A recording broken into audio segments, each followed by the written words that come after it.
Hello and welcome to Two Bears Podcast. This is volume 2 of our 3-volume series talking about mushrooms and hot peppers. Please tune in and enjoy. We were originally talking about mushrooms, though. Yes, we were.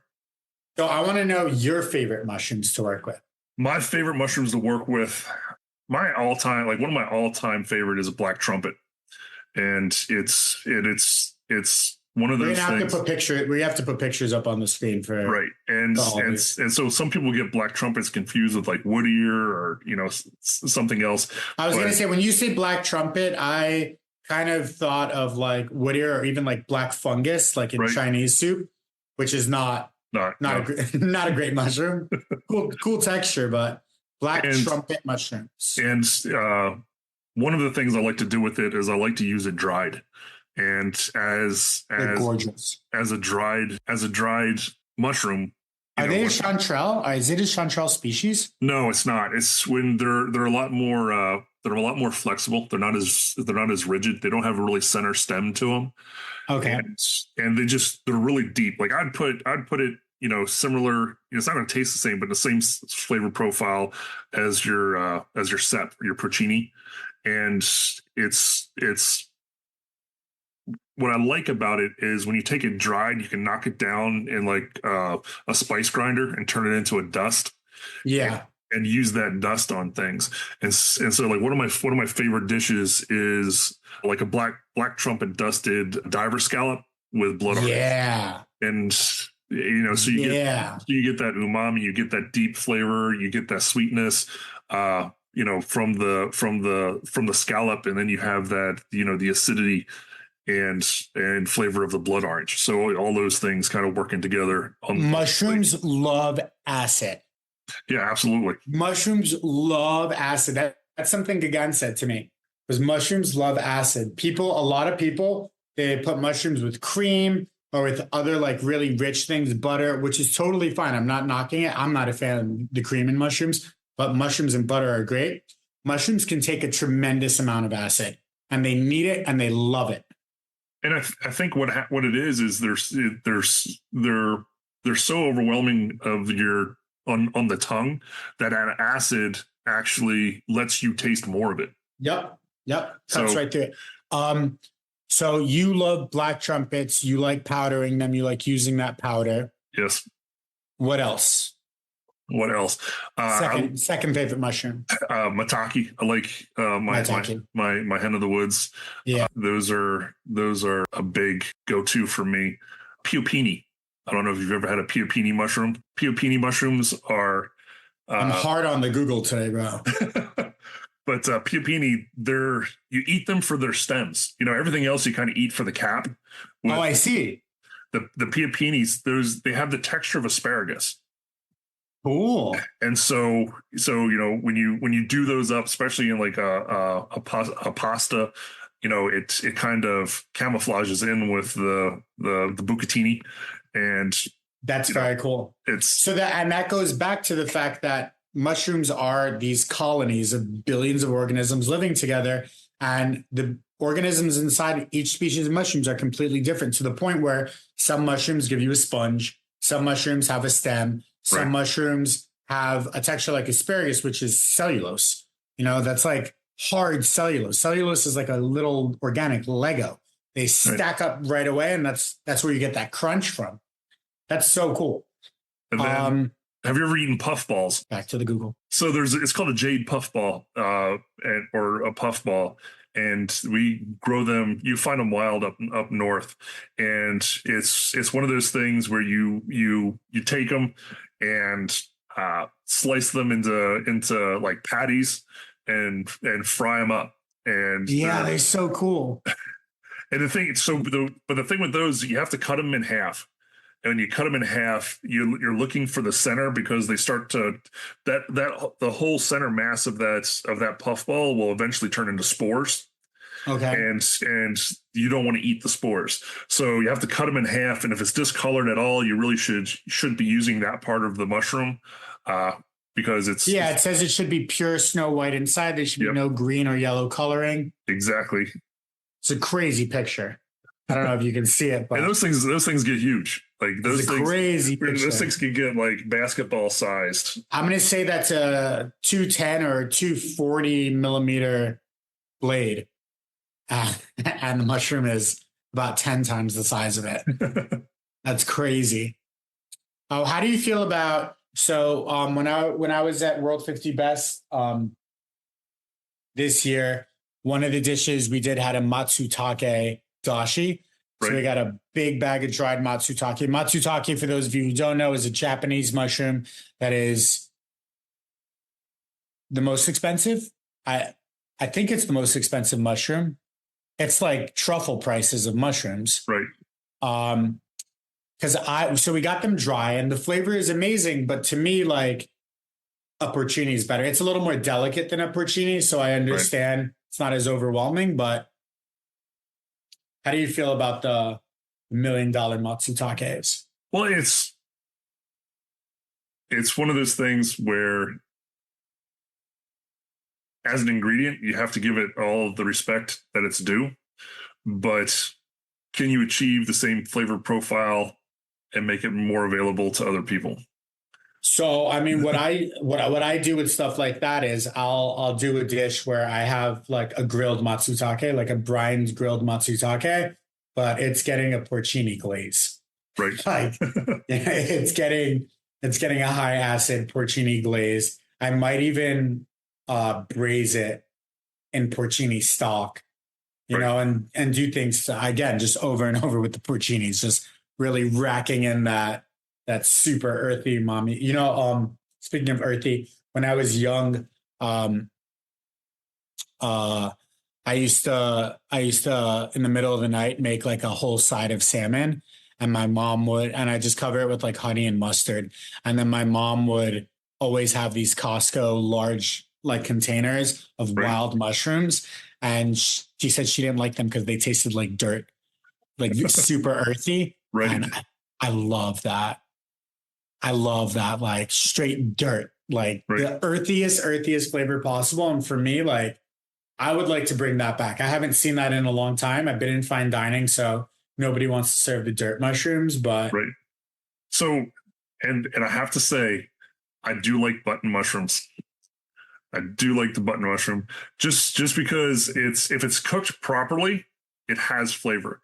And like the one creminis and buttons, the little white ones you get at every supermarket, dude, Yep. they could be some of the best mushrooms. And so there's like beef bourguignon, like it's one of its key components is a champagne mushroom, which we would call a button mushroom. That's Okay. the same or champignon champignon is the French.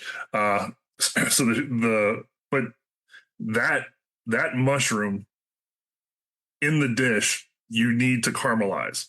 And so whenever I'm making beef bourguignon, I have my rondo, I have my fat in the pan, and I have all my cleaned, beautiful mushrooms quartered, and they're all sitting on one side, and they all cook. And everyone knows not to shake the pan. Like you do not shake the pan, and it just cooks and it cooks and it cooks, and you get that fun, and it cooks and it cooks and it cooks. And then so just to explain for people who don't understand why, if you shake the pan, instead of it building up the caramelization on the bottom, you're going to end up steaming all the mushrooms because they're just going to leak out water as they move around, and they're all going to sit in that water, and that water is going to steam, and you're going to get very bland. Right. Very bland buttons. And so everyone has the rule, basically take it off the heat, let it cool just for about a minute or two, and then flip each one of the little mushrooms, and then it goes back on the heat to cook. And there's one time we were working in one of the restaurants, we would have kids with autism would come in and help us do basic kitchen prep and different things like that in the kitchen. And we would have this one kid would come in and he loved to cook. He just loved to cook, and he hated peeling potatoes. He hated doing all of those things, but he just loved to cook. And so you tell him peel the 20 pounds of potatoes, and then we'll come up with a special for this evening. And it was kind of like a motivating thing. And he would come up with a couple dishes, and we'd put them on the menu and sell them. And so a little bit more about this kid, his love for cooking. Uh, he would come into the kitchen. He'd be like, "Yeah, last weekend I cooked with Emerald. Oh yeah, last weekend I went and I visited Wolfgang Puck. Yeah, and he's like, he would say all of these things, and you're just kind of like, okay, yeah, cookbooks. And so one day he brings in his photo journal, and it's he's cooking. He's literally cooking with all of these chefs. He's cooking with Wolfgang Puck, and he's cooking, and we're just like, Austin, what is this? And he's like, come to find out, his father was pretty wealthy, and he would pay these chefs to like work with his son, and he would go in and kind of spend the day with them. And all right, if you're gonna be a nepo baby, that's the way to do it. So I can't be mad at a kid for blowing his dad's fortune on private instructionals with the legends. But so one day, we're sitting there and I'm making the beef bourguignon, and Austin was working the line, and he's of the if you see a pan, shake it. Yeah. Oh no, he shook the shrooms. And so, and everyone, I got it. I'm sitting there, no one shake the pan. And I see Austin, and he's kind of like eyeing up my pan. And so I went and I got peanut butter, and I stuck a big thing of peanut butter on my handle so that no one would grab it.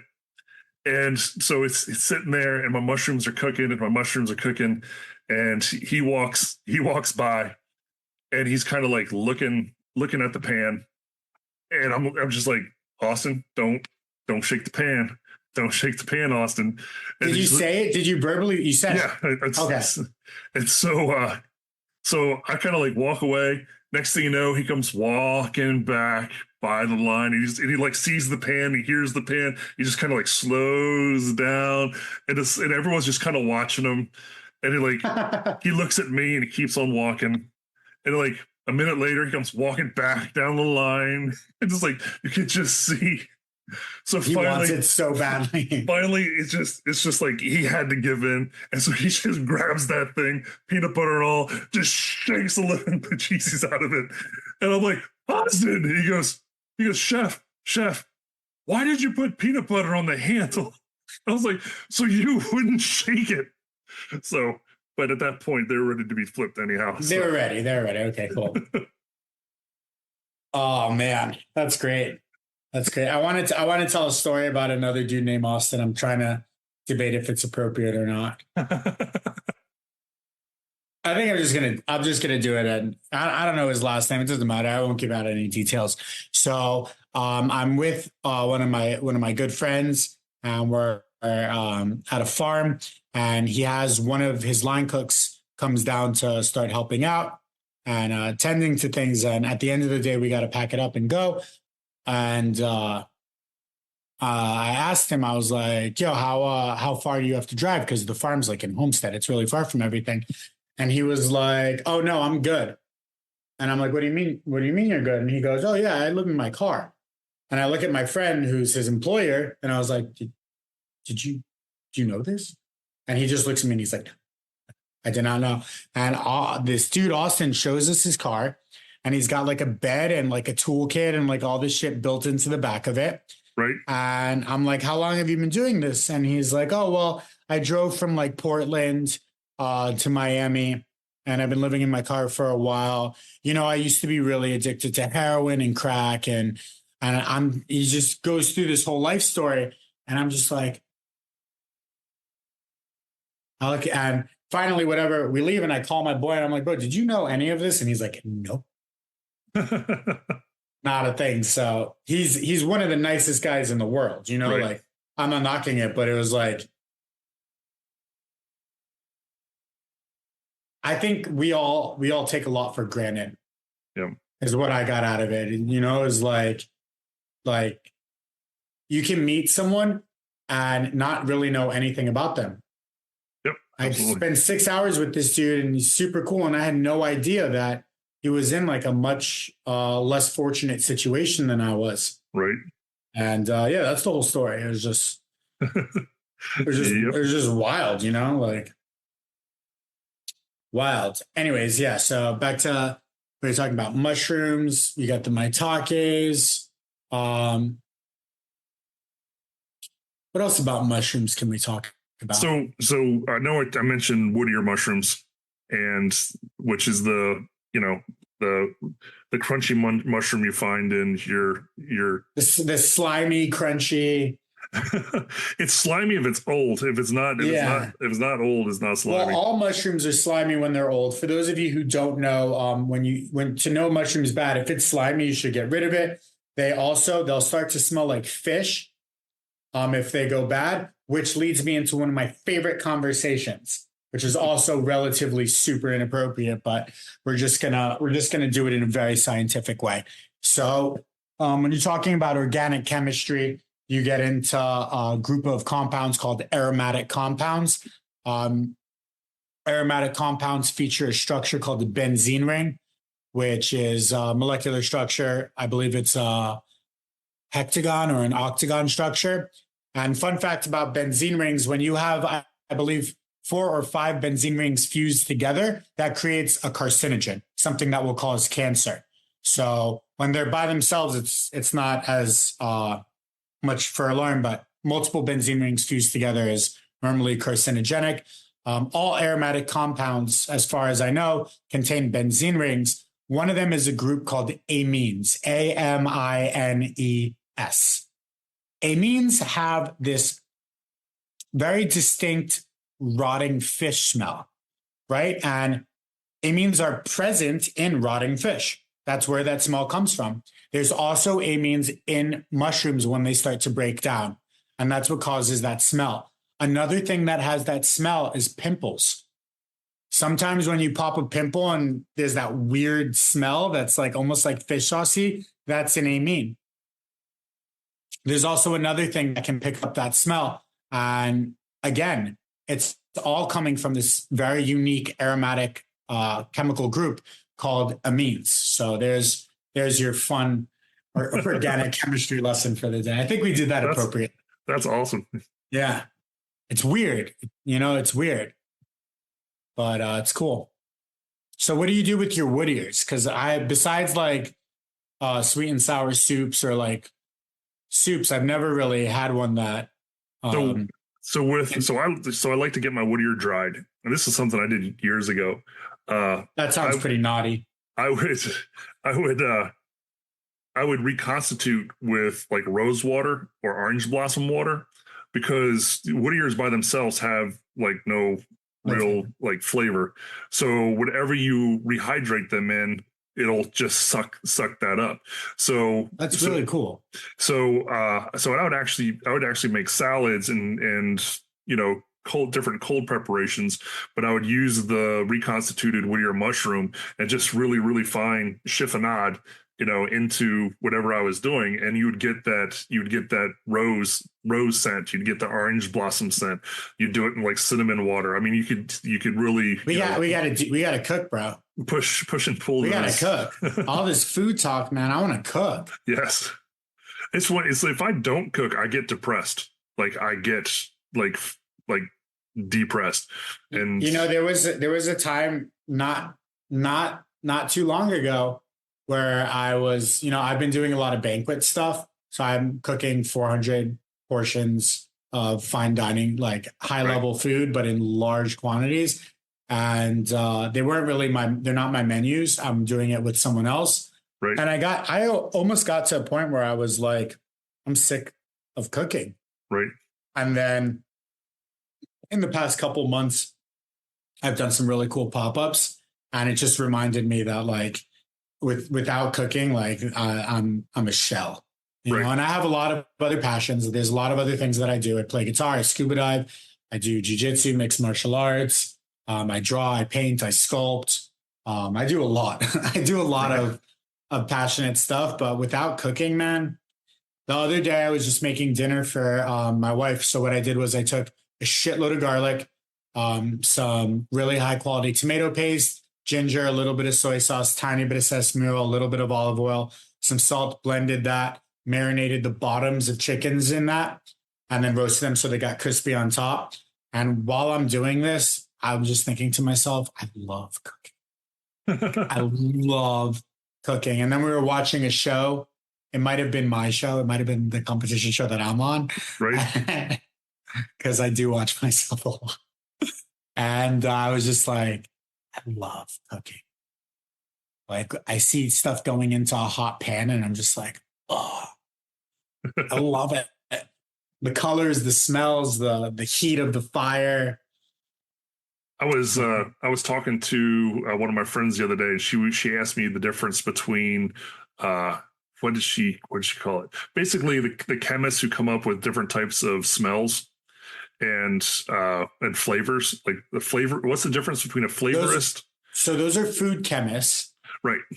So, like when I was at Gaghan, the head chef Rido, who's the head chef of Gaghan, he's a molecular gastronomy genius. He applied for the R&D chef job for making Beyond Meat. Right. So Beyond Meat was in development for like 10 years. They paid the head chef $200K a year to develop it. And they rejected him. And he's like one of the best chefs alive. And I think the reason they rejected him was because they were looking for something called a food chemist. Right. And they're not, I'm not going to say they're not chefs, but they're not chefs the way that we think about what a chef is, you know? Well, she was asking me the difference between a flavorist versus a chef. And I said, basically what it comes down to is as a chef, I can produce a full sensual dish, a full sensual experience encompassing, all the aspects of sight, sound, texture, the whole thing, where they are specifically working within a range. And well, they're very seldomly trying to create something proprietary. They're normally trying to mimic a natural flavor, whereas we're taking natural flavors, highlighting them and pairing them with each other. Right. So it's not the same in any way, shape, or form, but it's a really cool field of the food world. When I said where it differs, and I'm jealous, would be the fact that memory and smell are really closely linked in the brain. Smell is the most closely linked sense we have to memory. Right. And so they get to play with creating that experience and imprinting, on a person, where I'm dealing with a person who's eaten a tomato, 300 times a year for the last 20 years. And you're trying to make the best tomato. And you're just trying to make the best tomato. Right. And so it's like, that's where, they definitely have one up. I would love to spend a month or two in a food lab learning what they do and understanding it. Because to me, my background is in biochemistry. So that's so cool to me. Because you're talking about a laboratory with a bunch of clear liquids and gases that are able to replicate any flavor or smell in the world, And when I was a private chef, I tried to talk my employer into getting me a rotovap, so I could do stuff. And he's like, "Well, how much is a rotovap?" And I'm like, "Yeah, it's like 50 grand." Like, so he goes, "How about a new oven?" Did you do without it? But I tried. I tried. Yeah. On my wish list of things, it's definitely a centrifuge, to be able to spin and separate and isolate, and a distillation setup. Super expensive. Yep. That also goes into molecular gastronomy, and that's a whole nother topic of, I started my career in molecular gastronomy and being really fascinated with it. And I've since really moved out from, I find it to be very gimmicky and just not real. And I'm into what Alex Guarnaschelli calls just good cooking. Yeah, absolutely.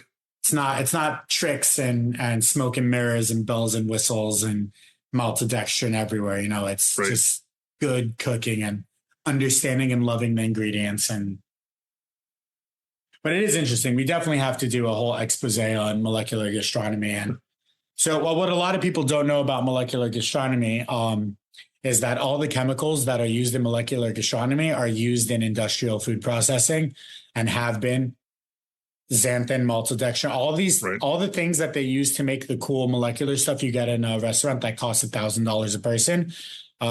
It's also in your Doritos and and like every food product that you have. It all has the stabilizers, the soy lecithin, and as I'm naming them off, like grab a product, spin it around. You're gonna find xanthan, soy lecithin, maltodextrin, agar, maybe kappa iota, maybe a form of kappa in it, like right.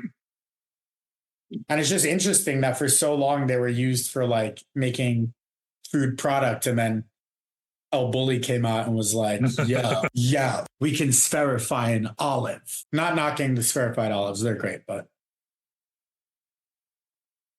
good times. Do you have any other mushroom stories or comments that I want to tell? I want to tell Austin's mushroom story. So we don't talk about this a lot on here because it's not the focus, but I was on a TV show called Chow House, and one of my competitors, his name was Austin Cobb, and he lived in Italy, working in Michelin. He ran the Strand, I believe, in New York and San Francisco, really just high level chef all around. And he got really burnt out from running big restaurants. And he went with his friend to run the garde-manger, or the salad station, at like a little hotel in Alaska during the summer one year. And he told me that on all their days off, they would go out foraging, and they would forage wild porcinis, like massive wild porcinis. And then they would hit these blueberry fields. And in the blueberry fields, there were game birds, pheasants, partridge, whatever, pigeon. And they would use slingshots to hunt the game birds. And when they would break down the birds' meat was purple because they had been gorging themselves on blueberries, and it tasted like blueberries too. And so they would set up campfires, and they would just, saute and grill game birds, blueberries, and porcinis. And to me, it's like the most romantic thing I've ever heard in my life. Oh yeah. Like that would be absolutely incredible. Right? I would love to do that. Alaska is one of the great last wildernesses, Yep. In Spain, they would get their partridges. They were wild, and so they would put a ton of barley out. The partridge would come, and then they would net the partridge, or they would shoot them. One of my first couple of days in Spain was picking shot out of partridge, for the table. So I've never gotten to do that. Does it, like, what would you say the percentage of animals that are like destroyed by the shot is? I'd say it's pretty low because they use birdshot and they're standing pretty far back. So a couple pellets hit them. Yep. And so, but the awesome thing is they would have the barley in their gullet, and the acid from the gullet would make the barley really, really almost sweet. And so basically you would cook the barley and the partridge. I live for that. I live for that. Oh my God, that's so cool. All right, so what else we got besides mushrooms? Well, I do have a story about mushrooms. Yes. I can't say. Is it the one you were starting in the beginning?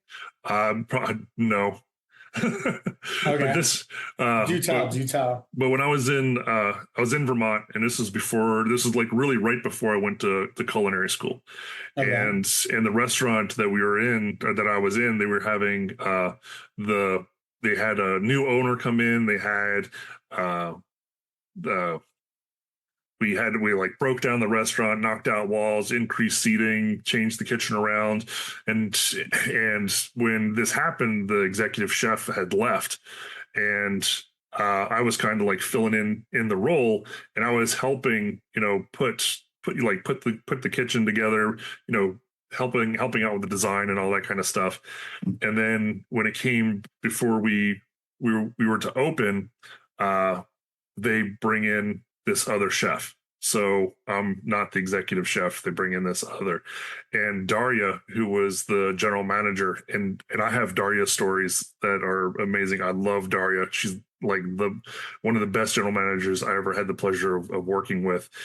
She sits me down and she goes, "We knew if we give you the executive chef job, you wouldn't go to school, and in Vermont, there's not a lot of really high-end restaurants or anything like that. So once you hit a certain level, you just kind of bounce across like different restaurants until somebody dies, and then you go into the executive chef position." So that's dark. It is. So she's like, we the reason why we didn't promote you into executive chef is we want you to go to school, and culinary school. Right. And so I was, that's our next topic of conversation. All right. And she's like, which I think, looking back on it, it was awesome for her to do that, even though I was like upset. So they bring this chef in, and the chef and I would just go round and round and round over, like, he knew how to do everything. He did not need anybody's help. He knew how to do everything. And I'm just like, are you sure you want to do that? Because I'm pretty sure it's going to burn, caramelizing your bones at 600 degrees in a pizza oven. That's not caramelizing. That is carbonizing. And so it was literally the last day I was there, and I was like, the mushroom forager comes in the back door, and I'm like, yeah, I'm heading down to the CIA, and so this is kind of like goodbye. You're a CIA. I am. It's so bougie. And so he's like, I don't have much, I have a couple things of this, I have a couple things of that. I got some chanterelles, but I have like 15, 20 pounds of slippery jacks. And I'm like, I'll take it all. I'll take everything that you have. And he's like, you want the slippery jacks? I'm like, yeah, I'll take the slippery jacks. I'm Googling slippery jacks. Hopefully it doesn't give me porn. I'm going to put mushrooms, slippery jack mushrooms. So that all goes it goes into the cooler, all that kind of stuff. And because the mushroom guy, he would always come in at like 4 o'clock, 5 o'clock at night. So menu's already set. And so we bring the mushrooms in, I put them all in the cooler, and I'm like, chef, I brought in slippery jacks. Have you ever worked with slippery jacks before? And he's like, oh yeah, I know slippery jacks. I know what they are. I'm like, chef, this is a kind of like a unique, way. There's a reason why they're called slippery. Exactly. Which is what I'm finding out right now on the internet. And so I'm sitting there and I'm like, I give him every opportunity to say that he didn't know what he was doing. And so the next day I was no longer there, and they ended up with all these slippery jacks. And a few days later I call the restaurant and I'm just like, did the chef ever use those slippery jacks? And they're like, yeah, he used them. I'm like, have you been getting any calls from any customers? And they're like, why, yes, we are. Because he didn't wipe off the slime and everyone got diarrhea. Exactly. That's exactly what happened. And I just figured that out on the internet right now. You have to understand, back then, I don't think Google was much of a thing, if it was a thing. Yeah. No, it wasn't.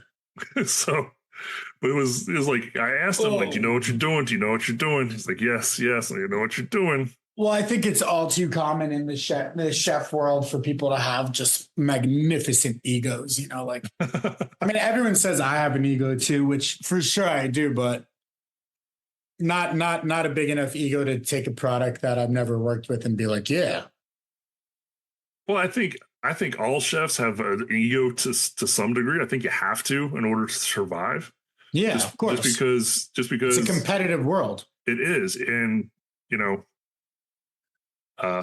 you walk into a kitchen, it's your first day out of culinary school, and you walk on that line and everything. Yeah, everything. Everything. And you get your head handed to you, Yeah. By everyone, by everyone, constantly. So let's talk about culinary school. So you said you're a graduate of CIA. I am. I myself am a graduate of Le Cordon Bleu, but I did Dusit Thani. So I did Le Cordon Bleu in Bangkok, and I actually studied Thai cuisine. So they had a 16-month program of Thai cuisine. And I want to hear about your experience in culinary school, the good, the bad, what you liked, what you didn't. If you think that culinary school is for everybody, if you think that it's for nobody, if you think that it's for some people, and I open the floor to you, Dom. All right. So culinary school is, I think, can be very important. For me, what happened was I knew that there was huge chunks in my culinary repertoire that I didn't know how to fill. So can you give an example with that? Well, it's so I went from your basic grill cook to sous chef in months. You know what I mean? Like I just like blew through the ranks, and so in doing that, I knew there was a vacuum. There was stuff that I just did not know. I didn't have experience with. I didn't know how to do, and I knew that. Well, as a sous chef, you're expected to really understand hundreds, if not thousands, of ingredients. Right, and I knew that I wasn't there. It's because I literally went from. I did baking and pastry, like I did all that kind of stuff. But as far as working the line and doing all of that, I knew how to push the buttons to get the Cisco stuff delivered. I knew how to, make all of the Greek food that you could possibly, imagine. But, it didn't know anything about mother sauces, didn't know anything about, any of that stuff. Exactly. And so we're supposed to talk about the Escoffier cookbook and the other ladies' cookbook too. That's right. So it was culinary school, I think, was a necessity for me in order to grow. And one thing that I tell people is that, culinary school is just as much about the contacts you make as it is about the dishes that you learn. And I know that the CIA, was the most connected. Yeah, it's very connected. But that's like Thomas Keller's fucking baby, bro. So, back then it was Paul Bocuse. Like Paul Bocuse. He was he himself said it was the best culinary school in the world, which upset a whole bunch of the French. But I'm the type of person, what doesn't upset a whole bunch of French? I'm of the persuasion of if someone says that their child wants to go to culinary school, I want to meet the kid. And then I want to recommend the culinary school. I don't always say you need to go to the CIA. You need to go. Well, CIA is like $50K a year or something, right? Not anymore. It's way more than that. It's more. Yeah. CIA is like going to medical school, man. Like, it is, and you can get your bachelor's. I think you get your master's there now too. Yeah. When I was there, they were just starting the bachelor's program, but not all culinary school isn't for everybody, and so I told my oldest daughter, I was like, in the kitchens, why don't we just get you plugged in with kitchens? You can go in and stage, you can go in, you can work, you can, work your way up through. Then if you feel you need to go to culinary school, we'll talk about it. Because that's the recommended route. Nobody should go to culinary school without having worked in a restaurant. Yeah, absolutely. And when I went to culinary school, you had to have so many hours before you were allowed to go. But then once the Food Network came out, they kind of swept that underneath the rug, and they were just taking the checks. So actually, I think Le Cordon Bleu got shut down in America for that. I was trying to get my bachelor's degree through Cordon Bleu with my credits from my CIA associates, and it was definitely, I understand why it was shut down. Yeah, I had to do an event for some political figures, and it was a basically a sequestered kitchen.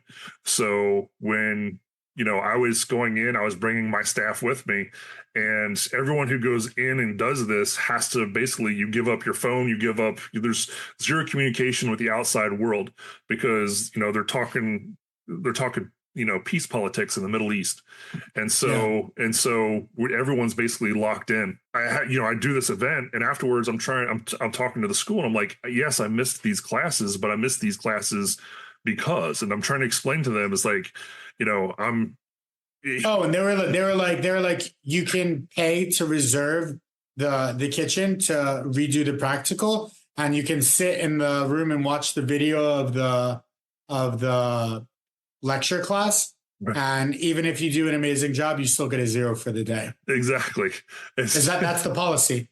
I mean, I went nuts at Le Cordon Bleu, bro. I was late my first day because I was in Bangkok and I got lost trying to drive there myself. Right. And they didn't want to let me in class, and I flipped out at the headmaster. So had a couple issues. But yeah, overall, for me, the culinary school experience was valuable, and the contacts that I was able to make in school was amazing. And to this day, I could call any of those chefs, and if I have any issues or I'm doing anything that I need help with or anything like that, they're on the phone. So, yeah. But it's but I tell people, if you're going to go to the school, no matter what school you go to, you want to work with the chefs outside of class, and because that's how they get to see you work. And that's how, I think when I was at school, we had 3 chefs that were former White House chefs. And so if you want to do anything like that, like work for the White House or anything like that, they don't take apprentices. They don't take students, because it costs $15,000 for them to run the security check just to get you through the door. But one of these guys calls and says, "Hey, you're in." Yeah, you're in. So it's who you know, and so that's why I say, I was looking at a couple different ones. It's very interesting that you say that, because when I went to culinary school, so I studied Thai cuisine, and the recipe book they gave us is invaluable.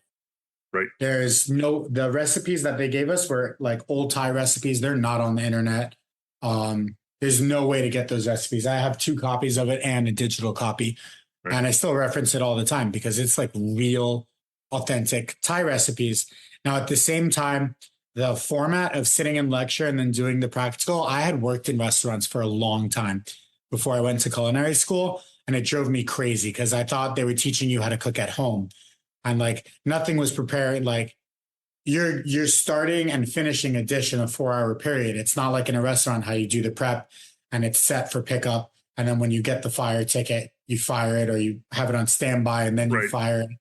And I found that to be a little frustrating. At the same time, while I was in culinary school, I was interning and then working at a Michelin restaurant at the same time. So I also had a horrible attitude, because I'd come into class and I'd be like, why do I have to be here? Like, I have service tonight, Like all in all, I don't know, man. I have very mixed opinions on it. Well, it's one of those things where I feel like they took a lot of money. I feel like it was not commensurate to the amount of money that was spent on it. But then again, if you go to restaurants and you stage around and whatever, you're going to get a lot of exposure and you're going to learn a lot, but you're only going to learn what those restaurants are cooking. Right. And when you go to culinary school, you are taught a very diverse range of technique, and you're taught to work with a very diverse range of ingredients.